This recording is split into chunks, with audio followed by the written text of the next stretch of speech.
Hello，今日同大家整一個會煲到起沙嘅陳皮紅豆沙。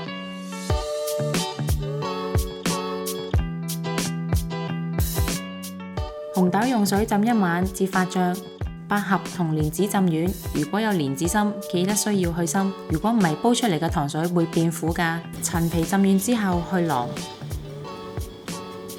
將其中一角切幼絲備用。將 MP5 嘅溫度調至230度。加2公升凍水同埋1個陳皮放入 MP5 裏面，將水煮至大滾，然後加入紅豆，將溫度調至200度，煲大概30分鐘。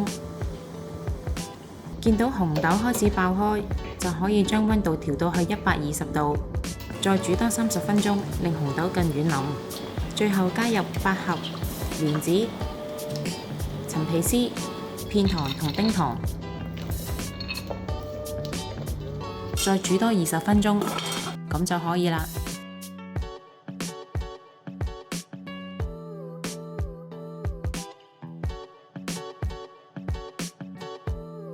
鍾意我哋條影片嘅朋友可以 Like、Subscribe、Share， 同埋記得撳着個鐘仔，可以第一時間收到我哋嘅最新資訊同埋影片。